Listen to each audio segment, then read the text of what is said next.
सत्यवती और ऋषि पराशर की प्रेम कथा। कौरवों और पांडवों के बीच हुए युद्ध के लिए अक्सर लोग दुर्योधन और कौरवों के मामा शकुनी को जिम्मेदार मानते हैं, लेकिन ऐसा नहीं है। अगर आप महाभारत की कथा पर गौर करेंगे तो आप पाएंगे कि इस युद्ध का बीज बहुत पहले ही बो दिया गया था। अगर सत्यवती और ऋषि पराशर के बीच प्रेम न हुआ होता तो शायद ही महाभारत होती। ऋषि पराशर और सत्यवती का मिलन। कथा के अनुसार द्वापर युग में पराशर नाम के एक ऋषि हुआ करते थे। वो बहुत विद्वान और योग सिद्धि संपन्न प्रसिद्ध ऋषि थे। कहा जाता है कि ऋषि पराशर एक दिन यमुना पार करने के लिए नाव पर सवार हुए। भाग्यवश उसी दिन वह नाव मछुआरे धीवर की जगह उसकी पुत्री सत्यवती चला रही थी। निषाद पुत्री सत्यवती देखने में बहुत ही सुंदर थी। ऋषि पराशर उसके रूप और यौवन को देखकर उस पर मोहित हो गए। उन्होंने निषाद कन्या सत्यवती से प्यार करने की इच्छा जताई, लेकिन सत्यवती ने मना कर दिया और कहा कि ये तो धर्म के विरुद्ध है। विवाह से पहले मैं ऐसा अनैतिक काम नहीं करूंगी।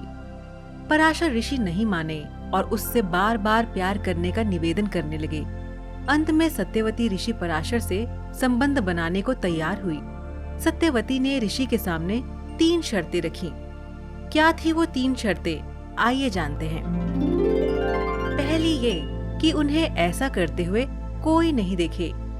ऐसे में तुरंत ही ऋषि पराशर ने एक कृत्रिम द्वीप बना दिया जहां उन दोनों के सिवा तीसरा कोई नहीं था। दूसरी शर्त ये कि उनकी कौमार्यता किसी भी हालत में भंग नहीं होनी चाहिए। ऐसे में ऋषि ने आश्वासन दिया कि संतान के जन्म के बाद उसकी कौमार्यता पहले जैसी ही हो जाएगी।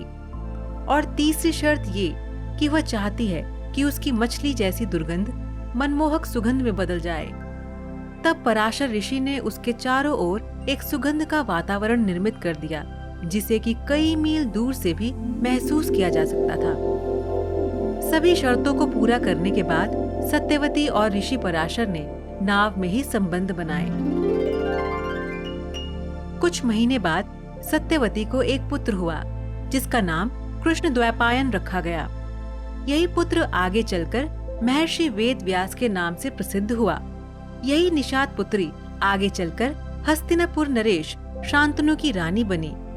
सत्यवती के कारण ही गंगा पुत्र देवव्रत को आजीवन ब्रह्मचारी रहने की प्रतिज्ञा लेनी पड़ी और देवव्रत का नाम भीष्म हो गया। हस्तिनापुर की कथा।